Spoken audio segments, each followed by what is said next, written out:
திராவிட model ஆட்சியினுடைய தொடர்ச்சியாக திருக்கோயிலுடைய திருப்பணிகள் இந்த ஆட்சி ஏற்பட்ட பிறகு இதுவரையில் இல்லாத அளவிற்கு இன்று ஒரே நாளில் மாத்திரம் 101 திருக்கோயில்களுக்கு குடமுழுக்கு நடைபெற்று கொண்டிருக்கின்றது. நாளைய தினம் 26 திருக்கோயில்களுக்கு குடமுழுக்கு நடைபெற இருக்கின்றது. இந்த ஆட்சி ஏற்பட்ட பிறகு நாளைய தினம் குடமுழுக்கோடு சேர்த்து 2200 திருக்கோயிலுடைய குடமுழுக்கு நிறைவு பெற்றிருக்கின்றது. இன்றைய தினம் காலையிலே மெட்ரோ ரயில் பணிக்காக அருள்மிகு சேமாத்தம்மன் ஆலயம் அகற்றப்பட்டது. அந்த இடத்தில் மீண்டும் இந்து சமய அறநிலையத்துறை முயற்சி செய்து திருக்கோயிலுக்கு சொந்தமான இடத்தில் இன்று காலை 1,58,00,000 ரூபாய் செலவில் புதிதாக ஆதி சேமாத்தம்மன் ஆலயம் கட்டுவதற்கு காலையிலே திருப்பணிகளை துவக்கி வைத்து வந்திருக்கின்றோம். இதை ஏன் குறிப்பிடுகிறேன் என்றால், இந்த ஆட்சி வந்த பிறகு திருக்கோயில் அகற்றப்படுவதாக ஒரு போலியான பொய்யான பிம்பத்தை உருவாக்க முற்படுபவர்களுக்கு இது ஒரு எடுத்துக்காட்டாக இன்றைக்கு 1,58,00,000 ரூபாய் செலவில் திருக்கோயிலுடைய சார்பில் இந்து சமய அறநிலையத்துறை இன்றைக்கு முன்பு இருந்ததை விட வெகு பக்தர்கள் வருகின்ற தேவைகளை கருதி அவருடைய அடிப்படை தேவைகளை நிறைவேற்றுகின்ற அளவிற்கு இன்றைக்கு அந்த திருப்பணி துவக்கப்பட்டிருக்கின்றது. அதேபோல் இங்கே நாம் அமர்ந்திருக்கின்ற இந்த இடத்தில் சுமார் 2003ஆம் ஆண்டு நடைபெற்ற திருக்கோயில் திருப்பணி 2003ஆம் ஆண்டிற்கு பிறகு சுமார் 21 ஆண்டுகள் கழித்து உபயதாரர்கள் நிதியோடு இன்றைக்கு அங்காள பரமேஸ்வரி திருக்கோயிலுடைய குடமுழுக்கு நடைபெற்றதில் மட்டற்ற மகிழ்ச்சி அடைகிறேன்.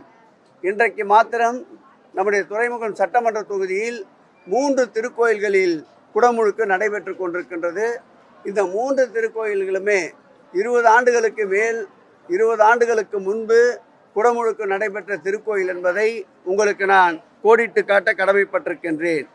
மாண்புமிகு தமிழக முதல்வர் அவர்களுடைய ஆட்சியில் மூத்த குடிமக்கள் அறுபடை வீட்டிற்கு செல்வது, ஆடி மாதத்தில் ஆன்மீக பயணம் மேற்கொள்வது, அதேபோல் முக்திநாத்துக்கு செல்பவர்களுக்கு மானிய தொகை உயர்வு போன்ற பல்வேறு ஆன்மீக பயணங்களுக்கு மூத்த குடிமக்களுக்கு காசி ராமேஸ்வரம் செல்வதற்கு கட்டணமில்லாமல் காசி ராமேஸ்வரம் பயணம் போன்ற எண்ணற்ற திட்டங்களோடு சேர்த்து இந்த ஆண்டு புரட்டாசி மாதம் வருகின்ற 21ஆம் தேதி பார்த்தசாரதி கோயிலிருந்து 4 தவணைகளாக புரட்டாசி மாதத்தில் 1000 மூத்த குடிமக்களை 60 வயதுக்கு மேற்பட்டு 70 வயதுக்குள்ளவர்களை ஆன்மீக பயணத்திற்கு கொண்டு செல்கின்ற பணியும் இந்த மாதம் 21ஆம் தேதி அருள்மிகு பார்த்தசாரதி அப்பன் திருக்கோயிலிருந்து துவங்கப்பட இருக்கின்றது என்பதை மகிழ்ச்சியோடு தெரிவித்துக் கொள்கிறேன். ஆகவே ஆன்மீகவாதிகள் இரண்டர போற்றுகின்ற ஆன்மீகவாதிகள் இறையன்பர்கள் மகிழ்ச்சியோடு இறை தரிசனம் செய்வதற்குண்டான ஒரு ஆட்சியாக மாண்புமிகு தமிழக முதல்வர் தலைமையிலே அமைந்திருக்கின்ற இந்த திராவிட மாடல் ஆட்சியை போற்றுகின்றார்கள்.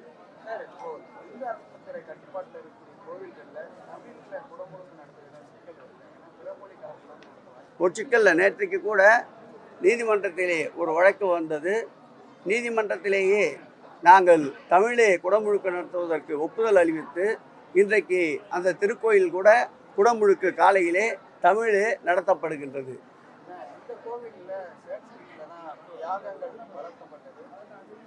இல்லை, அதாவது எங்கெல்லாம் தமிழிலே குடமுழுக்கு நடைபெற வேண்டும் என்ற கோரிக்கை வந்தாலும் அங்கெல்லாம் அது நடத்தப்படுகின்றது. எங்கும் அதற்கு தடை இல்லை. ஆகவே வருகின்ற காலங்களில் இது போன்ற திருக்கோயில்களிலும் அதுபோல் தமிழில் குடமுழுக்கு நடத்துவதற்கு ஏற்பாடு செய்யப்படும். தமிழ வாய்ப்பு, அதாவது இந்து சமய அறநிலையத்துறை வரலாற்றில் இன்றைக்கு மாத்திரம் 101 திருக்கோயிலில் குடமுழுக்கு நடைபெறுகின்றது. அனைத்து திருக்கோயிலும் ஒரே தடவையாக தமிழை குடமுழுக்கு நடத்துவதற்குண்டான நிறைய அமைப்புகள் தேவை. ஆகவே படிப்படியாக இது போன்ற திருக்கோயில்களில் தமிழில் குடமுழுக்கு நடத்த வேண்டும் என்பதுதான் இந்து சமய அறநிலையத்துடைய குறிக்கோள். உனக்கு செய்தி வந்துச்சு.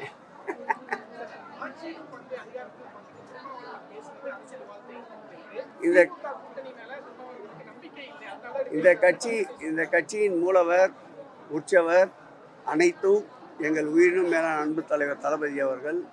அதை பற்றி எல்லாம் அவர் பார்த்து கொள்வார். எங்களுடைய பணி இயக்கத்தின் வளர்ச்சி, இயக்கத்திற்காக உழைப்பது, மக்களுடைய நன்மை கருதி மக்கள் சொல்லுகின்ற, மக்களிடம் வரப்படுகின்ற கோரிக்கைகள், கழகத்தோருடைய பிரச்சனைகள், இவைகளை முழுமையாக தீர்க்க வேண்டியதுதான் எங்களை போன்ற தொண்டர்களுடைய கடமை. அதையெல்லாம் இயக்க தலைவர் முழுமையாக அது குறித்து முடிவெடுத்துக் கொள்வார். ஆகவே எங்களுடைய பணி 2026 சட்டமன்ற தேர்தலை நோக்கி சென்று கொண்டிருக்கிறது.